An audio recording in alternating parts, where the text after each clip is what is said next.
अगर आपके पास इस तरह का कोई क्वेश्चन लिखे आते हैं, जिसको जरा मैं आपको समझाती हूँ यहाँ पे चीजों को। अगर आपके पास आप कहीं किसी पेपर में ये वाली फॉर्म देखें, ये जो फॉर्म होती है, ये इस तरह की जो फॉर्म होती है, ये प्रपोर्शन की होती है।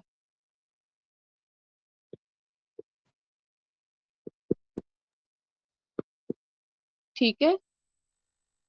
अब प्रपोर्शन में आपने क्या चीजें देखनी होती है कि जो इसमें आपके पास जो यहाँ से ए है और ए और डी है, ये आपके एक्सट्रीम पॉइंट्स होते हैं। ठीक है। और जो आपके सेंटर वाले दो नंबर्स होते हैं, ये वाले दोनों, इसको आप मेन टर्म कहते हैं या मेन प्रपोर्शन कहते हैं। आपके पास क्वेश्चन जो आता है वो आपके पास वो मेन प्रपोर्शन भी पूछ सकते हैं, निकाले, थर्ड प्रपोर्शन बताए, फोर्थ बताए, फर्स्ट बताए। ये सारे जो फोर टर्म्स होती है, ये सारी प्रपोर्शन की होती है। अगर वो आपको ये कहे कि आप ए की वैल्यूज निकालें, मतलब फर्स्ट प्रपोर्शन निकालें, तो उसका मतलब है आप ए की वैल्यूज निकालें। अगर आपको वो कहे कि सेकंड निकाले, तो उसका मतलब है बी की निकाल दी है आपने। अगर वो थर्ड की बात करें तो सी की वैल्यूज निकालेंगे। अगर वो फोर्थ की बात करें तो हम डी की वैल्यूज निकालें। ठीक है। और ये चीज भी आपने याद रखनी है कि जब वो मेन प्रपोर्शन बोले, तो इसका मतलब है कि आप दो जो सेंटर वाले दो पॉइंट्स होते हैं, बी और सी की प्रपोर्शन निकालें। ठीक है। अब आपके पेपर में क्वेश्चन आया हुआ था कि कौन सी दो प्रपोर्शन एक दूसरे की इक्वल होती है। लाइक हम इसको लिखते हैं, ये ए बी और सी और डी। हम इन दोनों इसको और फर्स्ट वाले को लास्ट के साथ मल्टीप्लाई करके लिखते हैं। हम इनको ऐसे लिख सकते हैं, ए डी इक्वल है बी डी।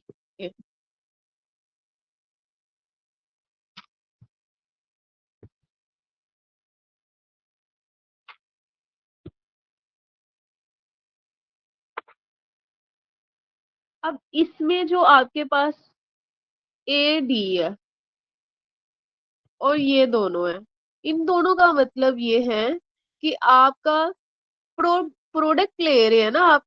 दरमियान वाली जो दो है वो ये दो मीन वैल्यूज होंगी कि प्रोडक्ट ऑफ मीन इक्वल होता है प्रोडक्ट ऑफ एक्सट्रीम के।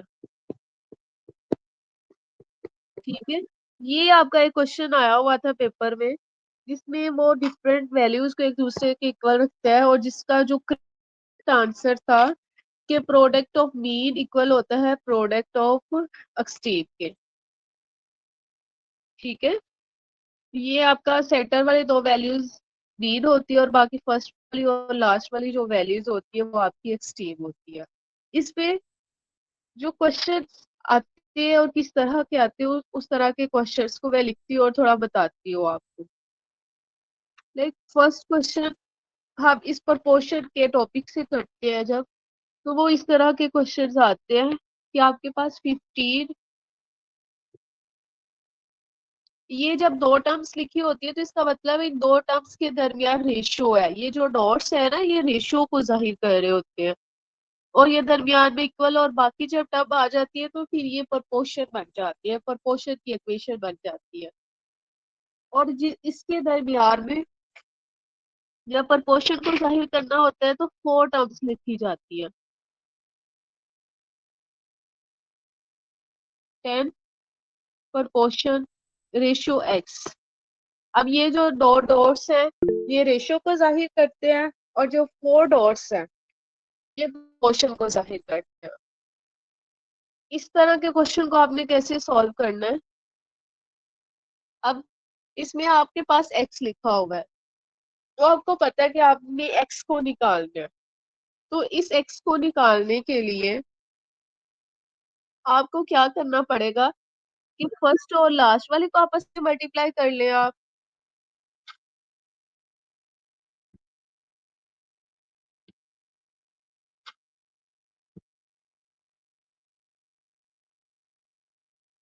और बाकी दो सेंटर वाली वैल्यूज को आप आपस में मल्टीप्लाई कर लें।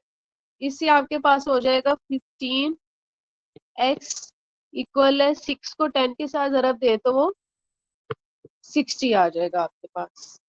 अब निकालना हमने x है तो x को साइड में कर दें।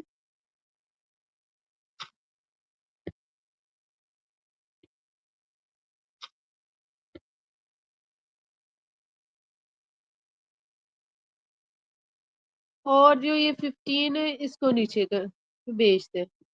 अब आप देख लें कि ये किसी एक टेबल में आते हैं तो इसको कट कर लें, अगर नहीं आते तो यही आंसर होगा, बट ये 3 के टेबल में आते हैं।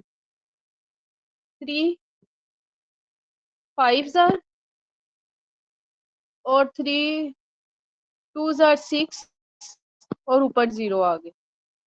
अब 5 का टेबल दोबारा पढ़ लें। 5 एक बार 5 5 4 20। तो यहाँ से जो आपके पास x की वैल्यूज आई है वो 4 है। हो गया। ये क्वेश्चन था आपके प्रोपोर्शन के टॉपिक से।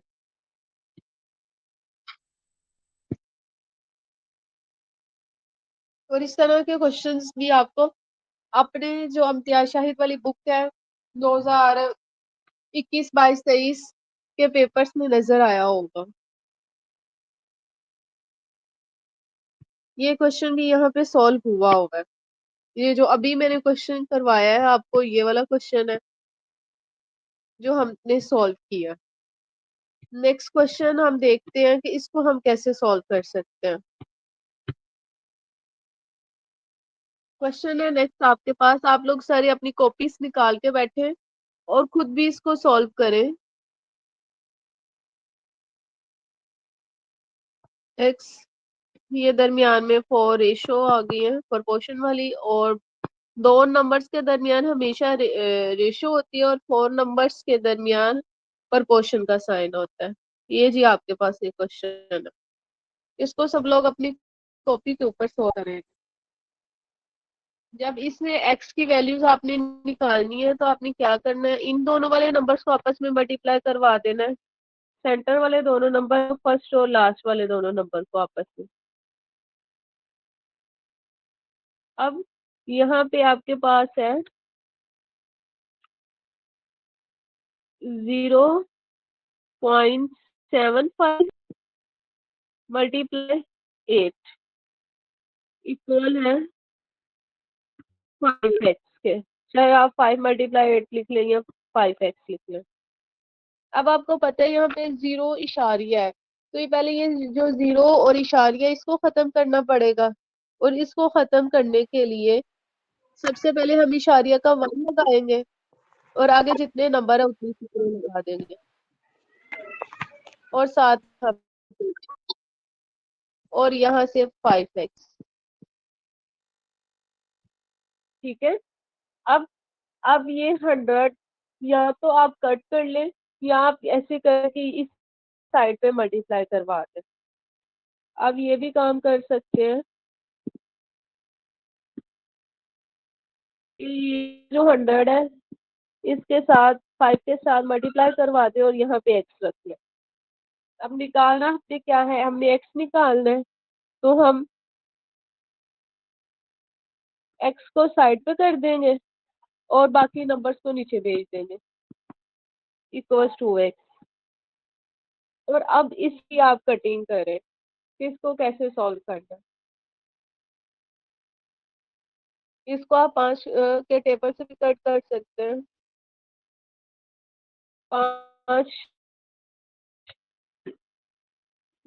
5 एक 5 हासिल आगे चला गया 25 बन गया। 5 5 25 और 5 एक बार 5 और ये 2 आगे। ठीक है, अब इसको मैं भी कट कर सकते हैं 5 के टेबल से। 5 3 15 और 5 2, ये सिफर अब आप 2 के टेबल से भी इन दोनों ऊपर वाले नीचे वाले नंबर को कट कर सकते हैं। टेबल आप 8 तक पढ़े, ये 8 आ जाएगा, और 2 का टेबल आप 10 तक पढ़े, 20 आ जाएगा। मजीद आप कट कर सकते हैं। इस 2 का टेबल, ये 5 का 5 पे आता है, जो 10 आ रहा है, और ऊपर पे 2 हो गया।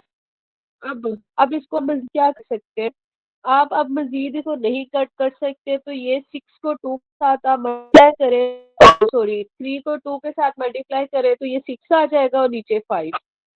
तो यहाँ से आपके पास आता है 6/5 इक्वल है x के। मैम इसको आप डिवाइड कर देंगे ना तो 1.5 आंसर आ जाएगा। मैम आपकी स्क्रीन 1.2। नहीं शो हो रही।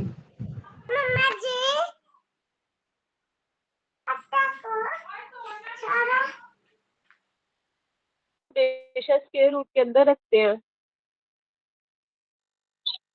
नहीं हो रही, मेरी तरफ से तो क्लियर है, बाकी लोगों को भी नहीं शो हो रही।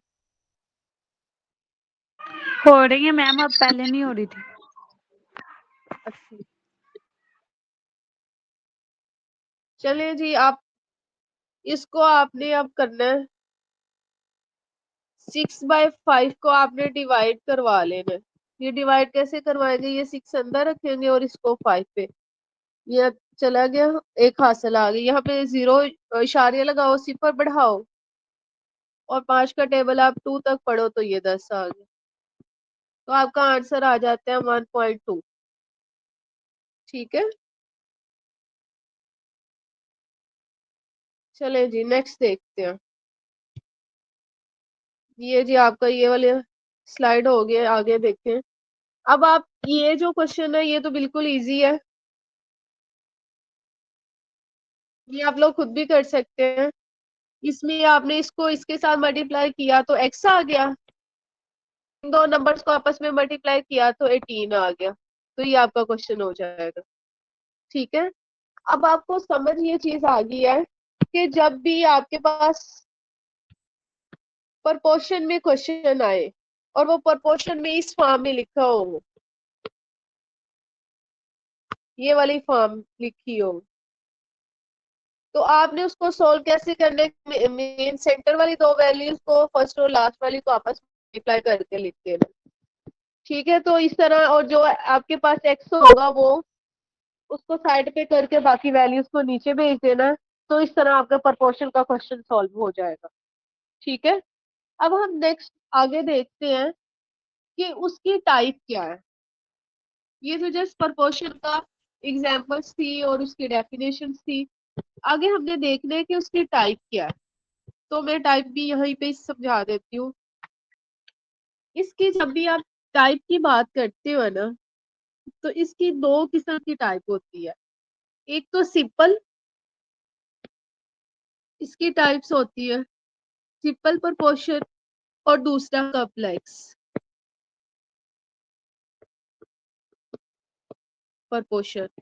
बट क्योंकि ये जो कॉम्प्लेक्स वाला है, आज तक कभी भी कॉम्प्लेक्स प्रोपोर्शन से क्वेश्चन नहीं आया, क्योंकि ये जो कॉम्प्लेक्स वाले है ना, ये कैलकुलेटर के बगैर क्वेश्चन नहीं होते। तो आपके जो भी क्वेश्चंस आते हैं वो सिंपल प्रोपोर्शन से ही उठाए जाते हैं। अब सिंपल प्रोपोर्शन में क्या चीजें होती है, इसमें आप दो चीजें देखते हैं। फर्स्ट में आप देखते हैं इसकी जो है ना, इसमें एक जो इसकी टाइप होती है वो डायरेक्ट प्रोपोर्शन होती है, ये आ रहा है। ठीक है, ये जी डायरेक्ट प्रोपोर्शन है एक, और एक इसकी डायरेक्ट प्रोपोर्शन होती है।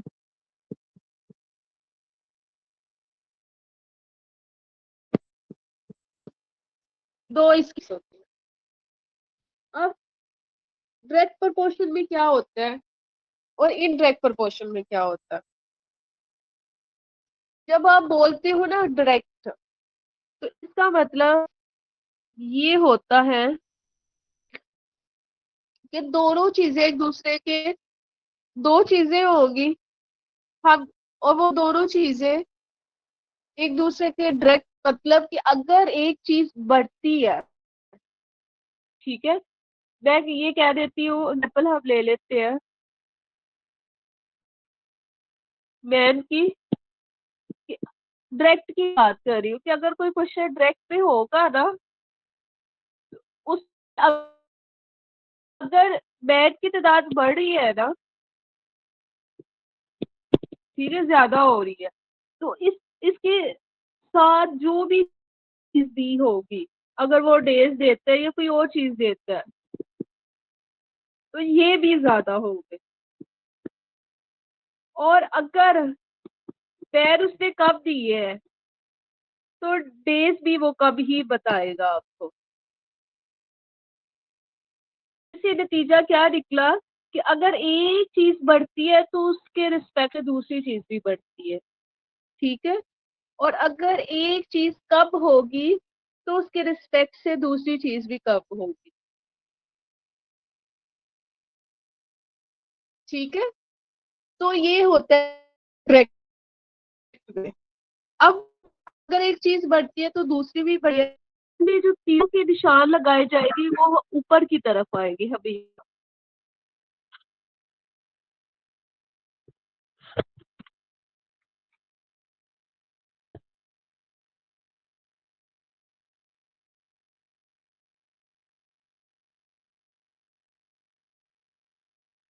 इसमें इस जो डायरेक्ट क्वेश्चन जब भी आप करेंगे, इसमें दोनों चीजें, या तो दोनों चीजें बढ़ रही होगी या दोनों चीजें कम हो रही होगी, ठीक है।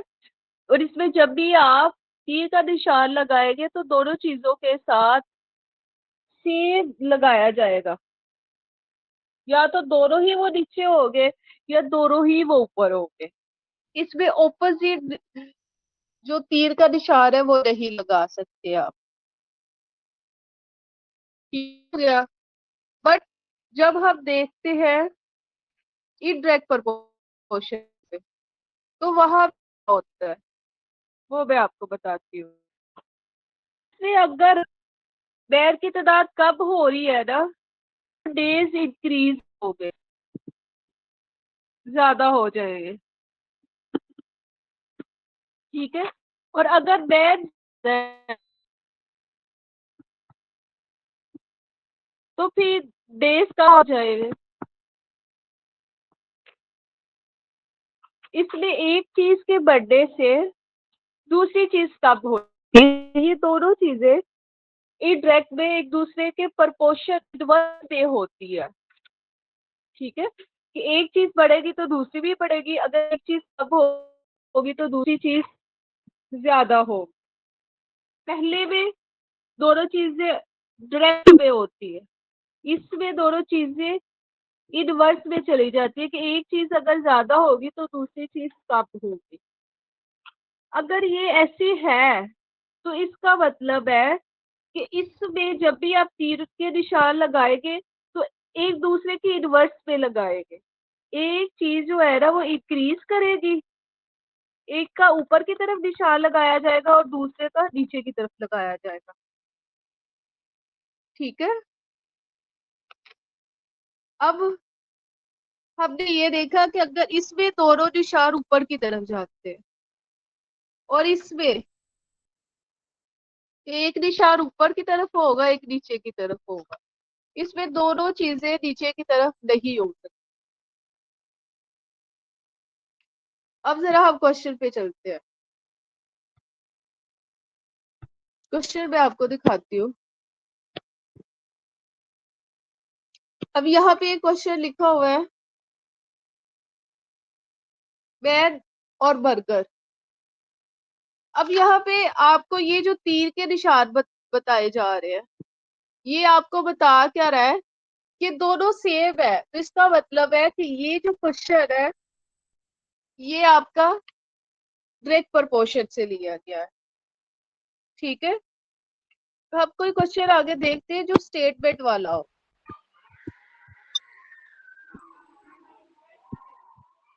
ये क्वेश्चन देखते हैं, इसमें स्टेटमेंट लिखी हुई है, पहले स्टेटमेंट को पढ़ेंगे फिर क्वेश्चन को सॉल्व करेंगे। इसमें जब भी आप स्टेटमेंट को पढ़े तो इसमें जो चीजें आपको मिल रही है वो अलग करके लिख लें। इसमें वो चीजें आपको बता रहा है कि इफ 10 मैन, यहाँ पे जो आदमी की तादाद बताई है उसने 10 बताई, can do a piece of work in 20 days, तीन उसने बता दिए आपको 20 days, how long will it take 8 man to do the job. अब दोबारा उसने मैन की तादाद आपको बता दी है 8, और if they work same rate, अब यहाँ पे सेम रेट है तो इसका मतलब यहाँ पे आपने एक्स निकालना है। इसको यहाँ पे सॉल्व करते हैं।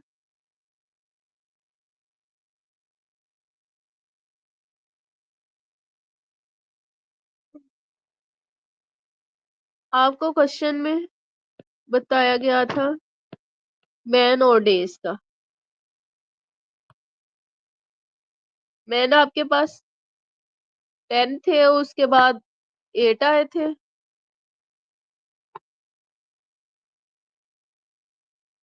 यहाँ पे आपके पास 20 थे, और दोबारा उसने कहा था सेम रेट, तो इसका मतलब है कि आपने एक्स लेना है।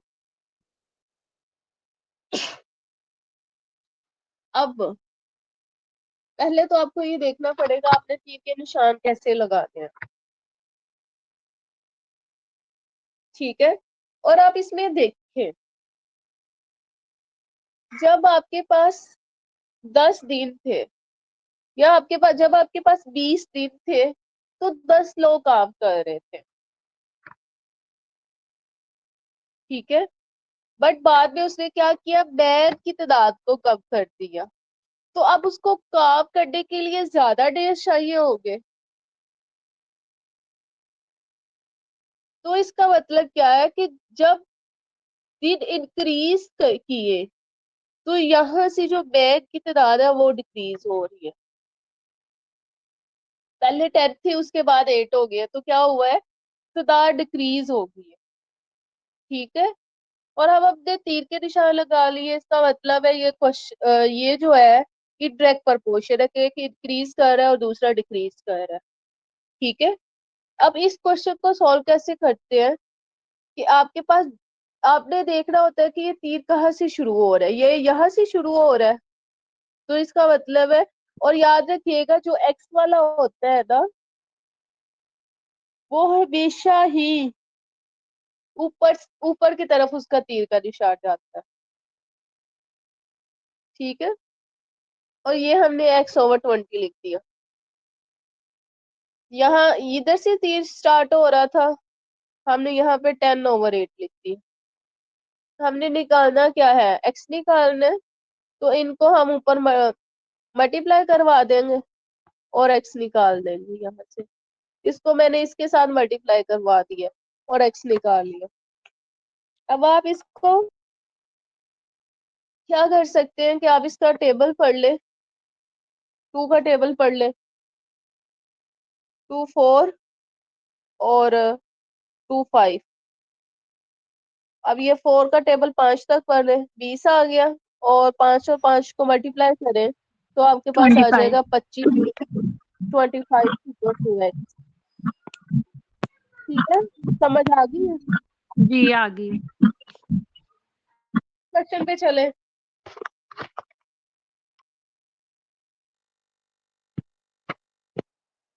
लास्ट पेज में मैं एक चीज भी आपको बताऊंगी कि आपने देखिएगा, आप जब भी क्वेश्चन को देखेंगे ना, 2 टाइप्स के, अभी हम सिर्फ 2 तरह के क्वेश्चन कर रहे हैं, मैन और डेज, तो इसमें तीसरी चीज इन्वॉल्व नहीं है।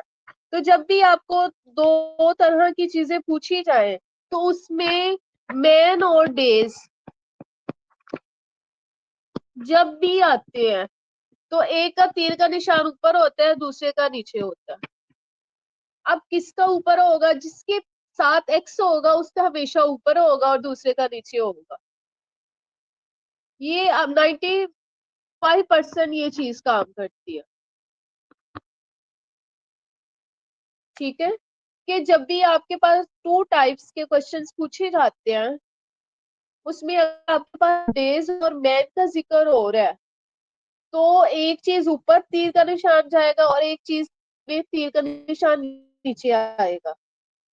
किसमें ऊपर जाएगा? जिसके पास x होगा तो वो ऊपर चला जाएगा, बाकी नीचे आ जाएगा। ठीक है,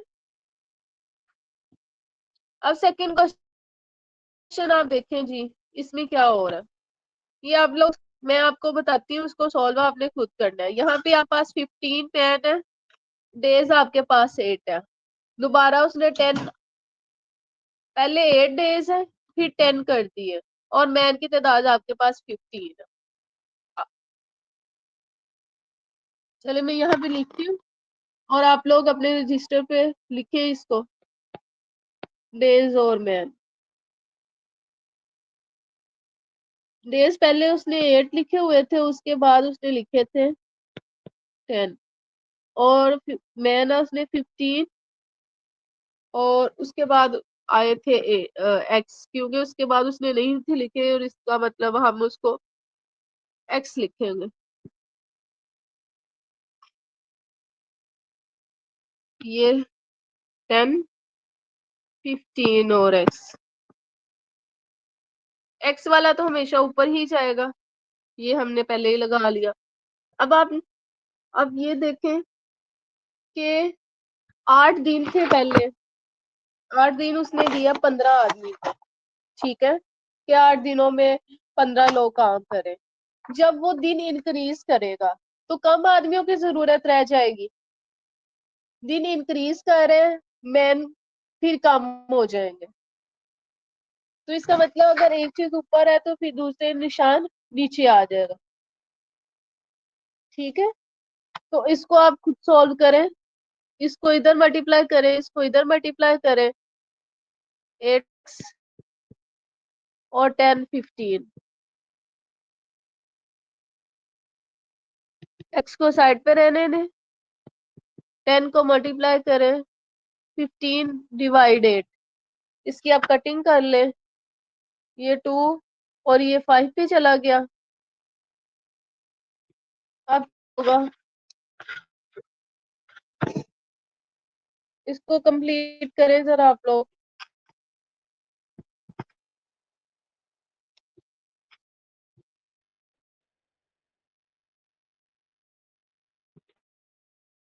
ये 15 को 5 के साथ मल्टीप्लाई करें,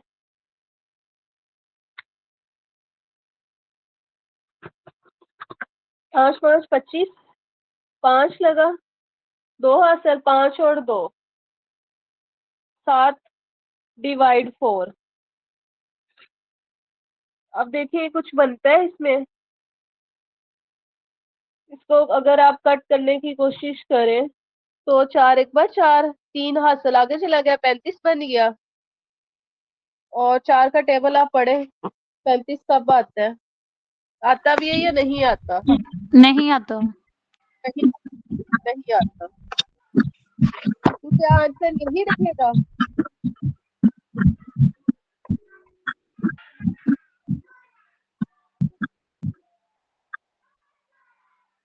डिवाइड कुछ कर हमने देंगे। गलत तो नहीं किया? हाँ, डिवाइड कर ले, इसके अलावा कुछ गलत तो नहीं किया हमने?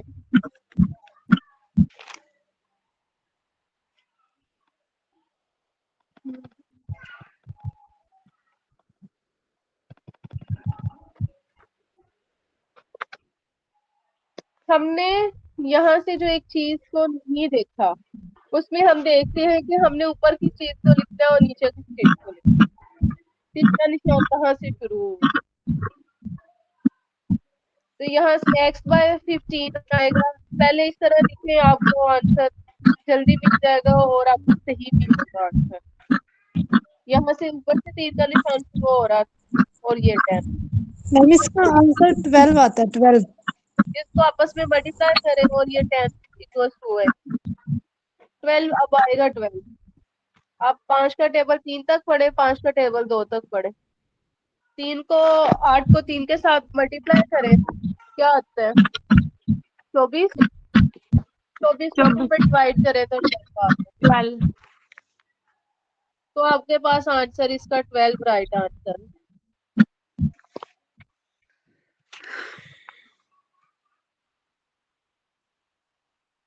ठीक हो गया। नेक्स्ट क्वेश्चन पे चलें। अब ये जो क्वेश्चन है, इसकी यहाँ से ये वाली चीजें नहीं आपने सीखनी। जितना मर्जी कर मारू उससे कौन सा खत्म हो रहा है, ये चीजें आपने नहीं देखी। जस्ट आप इस क्वेश्चन को देखें। इसमें लिखा हुआ है कि आपके पास 20 आदमी 8 दिन में काम करते हैं और अगर 10 दिन आपके नजदीक भी है तो कितना आदमी मिलकर उसको काम कर पाएंगे?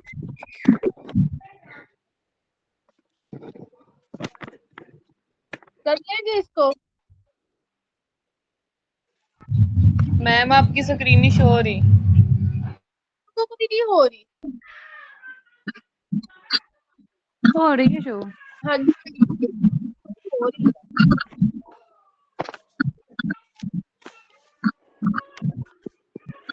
आपको नहीं हो रही, देखो अपना कर।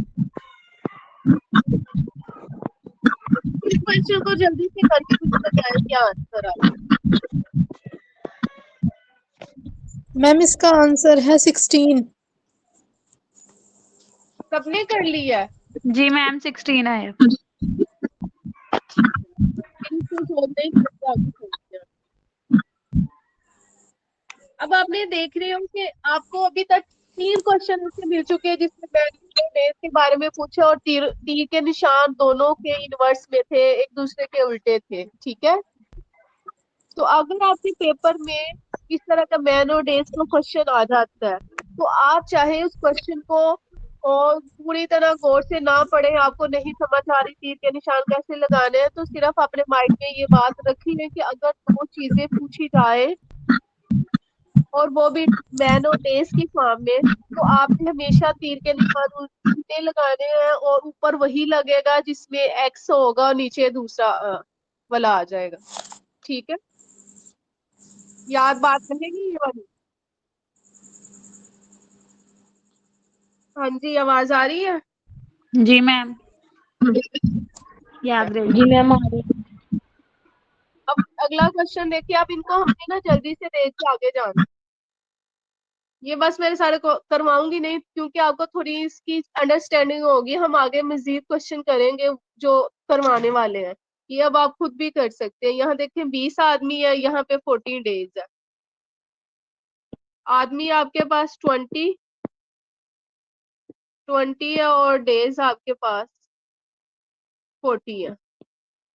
फिर आपके पास मैन आ जाते हैं, 10 मैन आ जाते हैं और यहाँ पे एक्स है। तो आप बताएं मुझे तीर के निशान कैसे लगेंगे इसके? ये 20 है ऊपर, ये सही तरह लिखा नहीं गया।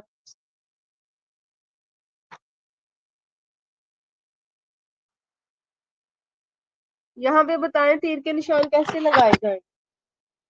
एनीवन?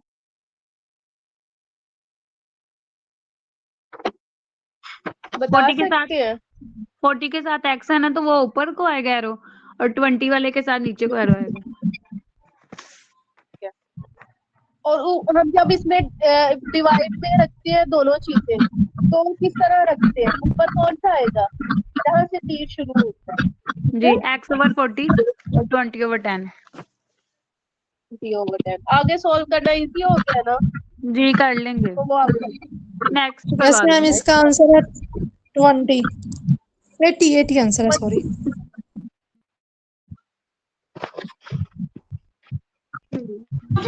80 आंसर है इसका।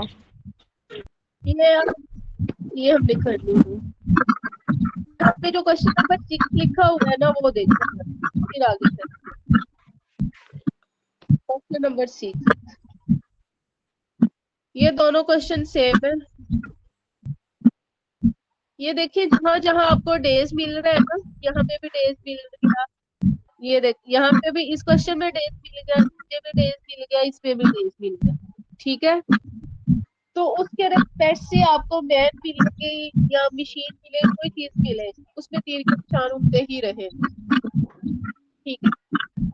ठीक है अब मैम। यहाँ पे बात कर रहा है, इसको भी जरा क्वेश्चन नंबर 6 को थोड़ा सॉल्व कर ले। इसमें वो बात कर रहा है कि आपके पास 20 आदमी है,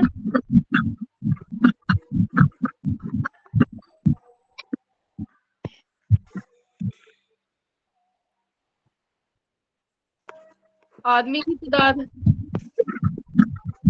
आपके पास 120 है।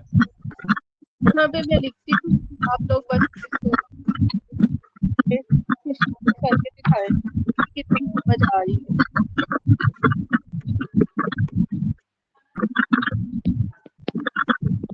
यहाँ पे मैन आपके पास 20 है और डेज आपके पास है जी 20 है, और उसके बाद एक्स आ जाते हैं और यहाँ सेट किया जाता है। मैक्सिमम 5-6 लोगों की आवाज आनी चाहिए कि हमने ये क्वेश्चन कर लिया और हमारा ये आंसर आ गया। 2 मिनट है आपके पास, 2-3 मिनट, जल्दी करके बताएं।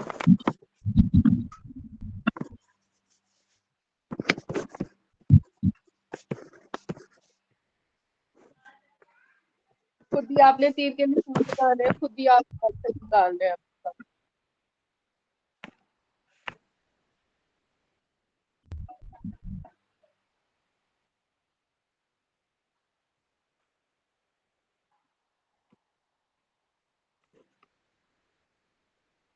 हाँ जी, हरिओम।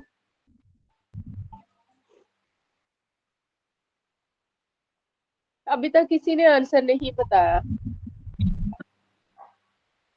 मैम इसका मैम 9/2 आ रहा है, कैलकुलेट नहीं हो रहा।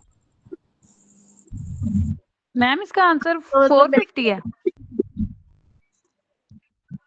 450 है आंसर, इसका 450 है। ये जिनका क्यों नहीं रहा किसी की, ये जिनकी आवाज नहीं आ रही।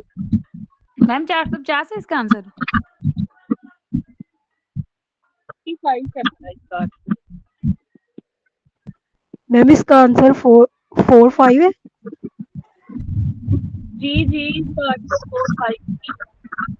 ये 0 0 के साथ कट कर, इसको मल्टीप्लाई करें इसके साथ और 8 पे डिवाइड करें, तो आपके पास आंसर निकलना चाहिए। इसको आप जब सोल्व करेंगे तो इससे आपका आंसर जी 45 है, वो जीरो कटिंग नहीं किया था। 45 ही है इसका आ रहा। सबका आ गया 20 नहीं है इसको। मैम 45 आ रहा। जी। एक बच्चे की आवाज आई थी, क्या कह रहे थे बेटा आप? 20 क्या है? 45 आते हैं ना? 25 कैसे? मैम ये एरो का बता दें एक मरतबा, ये आगे सोल्यूशन हो जाएगा, मुझे समझ नहीं आ रही है। अच्छा मैं बता देती हूँ, बस पहले इसको देखते हैं इसका आंसर कैसे 45 करना है, फिर मैं दोबारा इस चीज को बताऊंगी। आवाज में डिस्टॉर्शन हो जी गया है, मैम आवाज इसका आंसर 45 ही आ रहा है। आप इसको 2 का टेबल से कट करेंगे, 2 का टेबल 4, 2 का टेबल 6 पे जाएगा, ठीक है। अब दोबारा इसको 2 का टेबल पे 2 हासिल आगे चला गया, वो 10 से बन गया, और 2 का टेबल आप 5 तक पढ़े, फिर 2 का टेबल आप 3 तक पढ़े, तो अब 3 को 15 के साथ जब मल्टीप्लाई करेंगे तो आपका आंसर 45 आ जाएगा। जब आप 3 को 15 के साथ मल्टीप्लाई करोगे तो आंसर आपका 45 आएगा, ठीक है। मैम ये नीचे तो 8 है, ये 15 कैसे ये 30 के साथ? कहाँ कहाँ नीचे जैसे 8 30 से वो 15 कैसे आ रहा है? मैं इधर यहाँ पे आपको लिख के दिखाती हूँ जी। मैम अगर हम 120 को 30 के साथ ज़रब दें ना तो और 3600 आ यहाँ जाता है, पे फिर हम उसको मल्टीप्लाई कर सकते हैं तो इसका बेटा आंसर आ देखो, जाता हम है। इसको टू का टेबल से कट करें, मैं बिल्कुल छोटे टेबल से बता रही हूँ। 2 का टेबल 4 तक पढ़े 8 आ गया, 2 का टेबल 6 तक पढ़े तो 12 आ गया। ठीक है, अब फिर मैं 2 का टेबल आप पढ़ लेती हूँ। 2 2 4 2 3 6। ठीक है, अब नीचे फिर एक रह गया, इसका 2 का टेबल एक बार 2 हासिल आगे चला गया, 10 बन गया। 2 5 आर 10। अब 3 को आप मल्टीप्लाई करें 15 के साथ, 45 आता है। 45 आ जाता है। जी मैम 45 इसका आंसर आ रहा है। बेटा इसको इसके साथ मल्टीप्लाई करोगे तो 15 आ जाएगा, एक हासिल में चला जाएगा, तो 45 आना चाहिए। तो मैम 45 45 ही आ रहा है। ये एक बच्चा दरमियान में बोलता है ना, ये बच्चा बताओ आपको क्वेश्चन क्या है। जी 45 ही आंसर आ रहा है। ठीक है,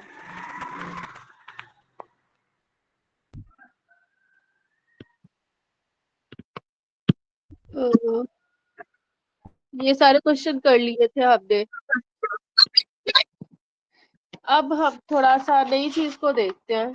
अब आपको जो पहले वाली चीज है और दूसरे वाली चीज, उसको थोड़ा सा माइंड में रखना पड़ेगा। इसमें क्वेश्चन में आपको बताया जा रहा है कि आपके पास पेज है, 24 पेज है। 1 मिनट, ये बच्चा कोई ज्वाइन कर रहा है, ये कर ले।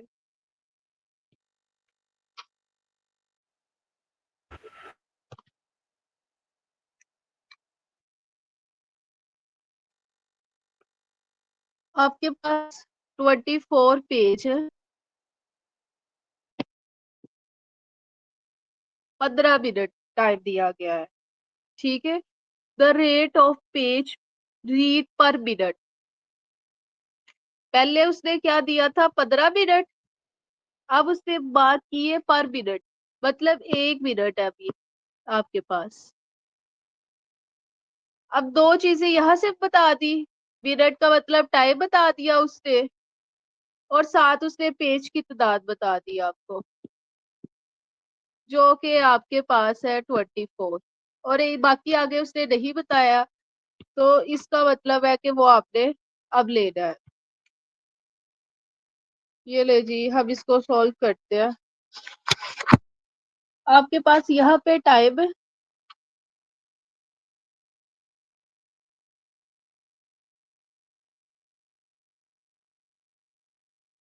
टाइम उसने दिया था आपको, आई थिंक 15 था, और आगे उसने पर पहले 15 मिनट और उसके बाद उसने कहा था पर मिनट, मतलब 1 मिनट में कितना वो कर रहा था। पेज उसने दिए हुए 24,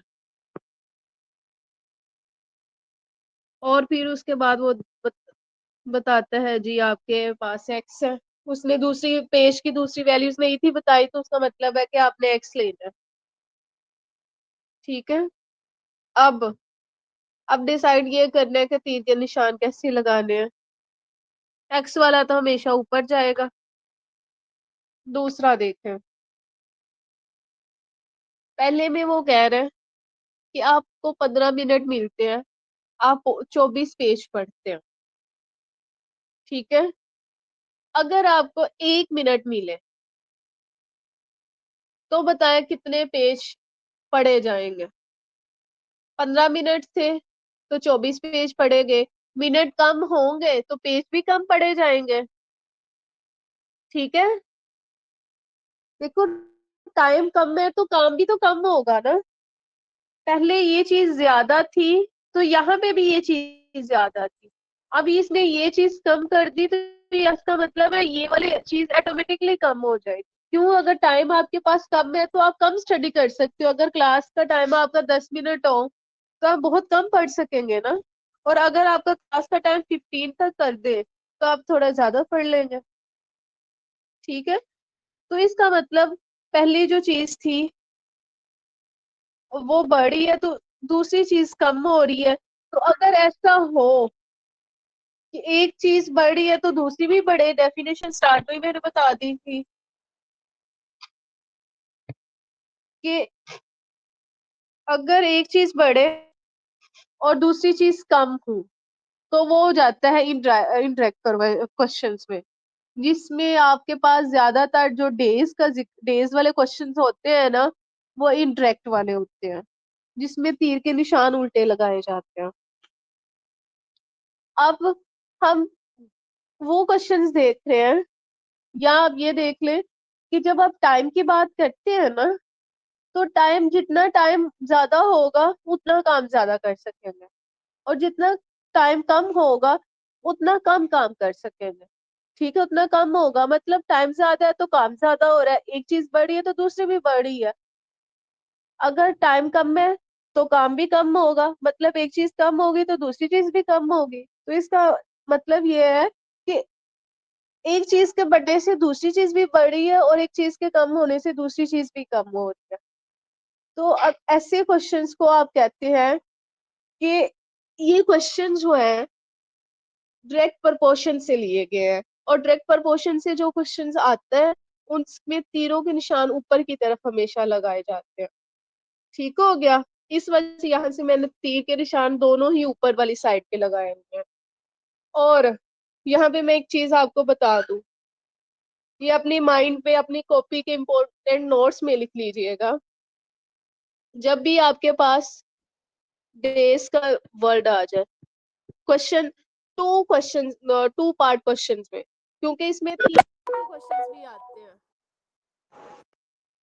ठीक है, एक क्वेश्चन में 3 स्टेटमेंट भी पूछी जाती है। अभी जो हम क्वेश्चन कर रहे हैं, एक क्वेश्चन में 2 चीजों को डिस्कस कर रहे हैं, 2 चीजों को रिलेट करके। कुछ ऐसे क्वेश्चन होते हैं जिसमें हम 3 चीजों को रिलेट करके पढ़ते हैं, और जिसमें आप 2 चीजों को रिलेट करके पढ़ते हैं, इसमें टाइम जब भी डेज का जिक्र आएगा तो एक चीज बढ़ेगी और दूसरी चीज कम होगी, और वही चीज बढ़ेगी जिसके साथ एक्स होगा। ठीक हो गया। और जिन क्वेश्चंस में आपको टाइम का लफ्ज मिले, चाहे वो घंटा मिले, मिनट्स मिले, सेकंड की फॉर्म में मिले, तो इसमें क्या होता है कि दोनों ही चीजें ऊपर की तरफ जाती हैं। क्योंकि टाइम को आप देखते हो, जब भी आप टाइम का बात करते हो तो अगर टाइम ज्यादा होगा काम ज्यादा होगा, टाइम कम होगा तो काम भी कम होगा। तो इसमें क्या होता है कि दोनों चीजें ऊपर की तरफ जाती है, एक्स वाली वैल्यूज भी ऊपर वाली तरफ जाती है, जो दूसरी वाली वैल्यूज होती है वो भी ऊपर की तरफ जाती है। ठीक है, ये वाली बात आप अपने इम्पोर्टेंट नोट्स में लिख लें अभी, आगे कल को अगर आपको टाइम नहीं मिलता पेपर्स के लिए जाने से पहले, तो आप इस चीज को देख लें कि हमने तीर के निशान किस तरह से लगा लेना है। और जब आपने इसकी वैल्यूज को लिखना है, तो जहां से बेटा स्टार्ट हो रहा होगा ना तीर, यहाँ से देखो, यहाँ से स्टार्ट हो रहा है, यहाँ से स्टार्ट हो रहा है, यहाँ से स्टार्ट हो रहा है, और फिर यहाँ से हो रहा है। तो जहां से तीर का निशान शुरू होगा वो वाली वैल्यूज आपने ऊपर रखनी है, दूसरी वाली वैल्यूज नीचे रख देनी है। तो आपका आंसर हमेशा ही सही आएगा, आपको क्वेश्चन करने में कभी भी कोई मसला नहीं आएगा।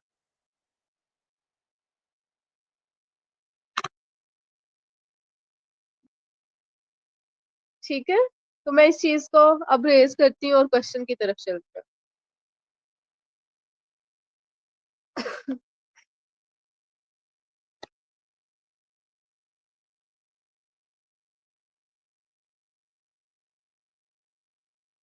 चले जी, आप अब इसको क्वेश्चन को करके बताएं आप लोग खुद ही। यहाँ से एक्स स्टार्ट हो रहा है तो इसका मतलब x/24 और 1/15। अब इसको इधर मल्टीप्लाई कर दे, इसको इधर मल्टीप्लाई कर दे, ये 24 इक्वल्स टू 15x आ जाएगा। जबकि हमें तो x अकेला चाहिए, तो हम इसको 15 को नीचे डिवाइड कर देंगे और साइड पे x रहने। अब इसको आप देख लें किसी एक टेबल में, तो कटिंग करके मुझे आंसर बता दे। वैसे ये 3 के टेबल में आता है। 8/5 आ रहा है। हाँ जी, मैम निकाल 1.6 पेजेस इसका आंसर होगा। 8/6 अगर आप उसकी डिवाइड में बात करें, अगर आप इसी को 8/6 को 8/5 आई 8/5 को आप पॉइंट की फॉर्म में भी निकाल सकते हैं।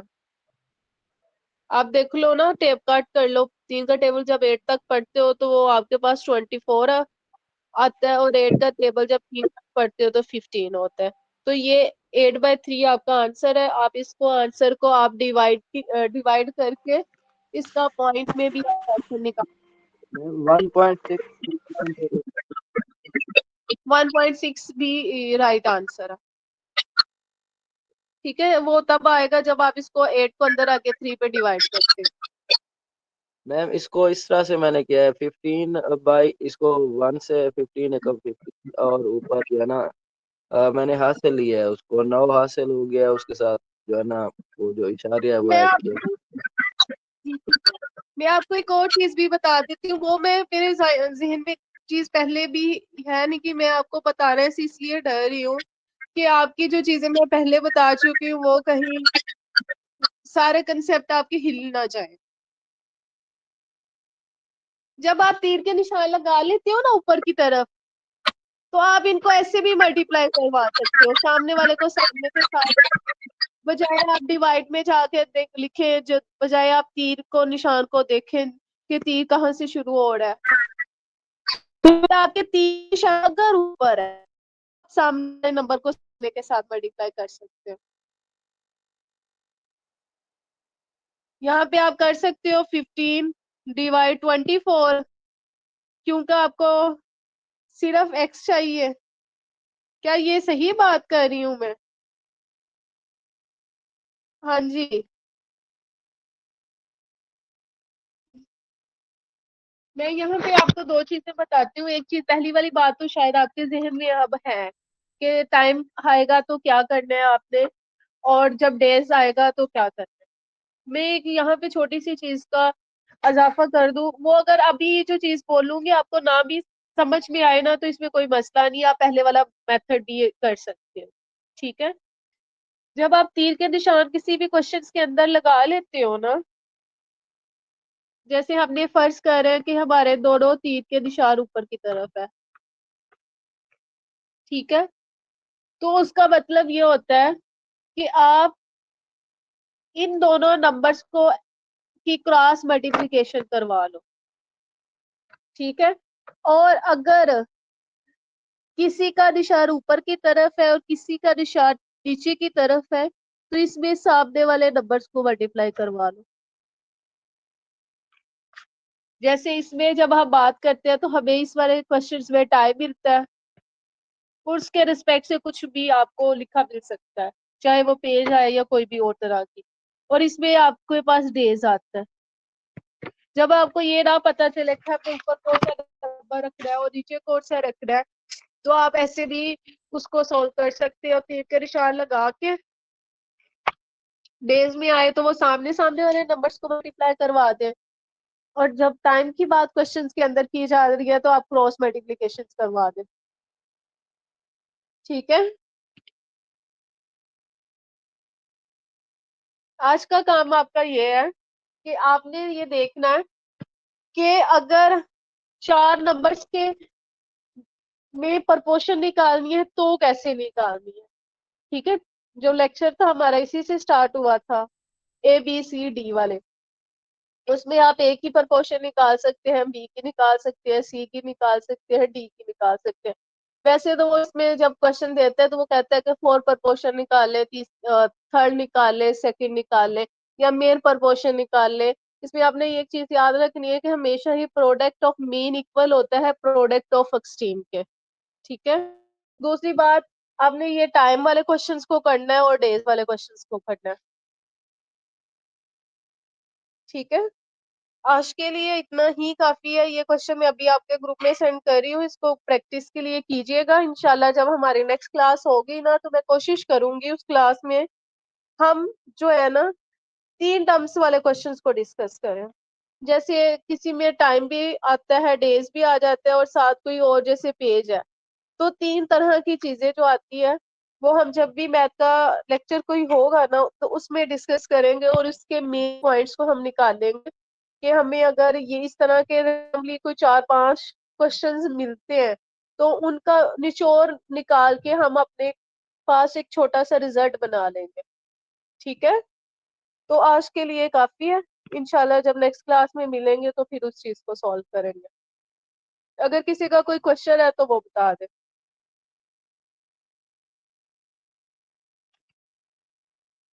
चलें ठीक है, फिर क्लास अल्लाह हाफिज।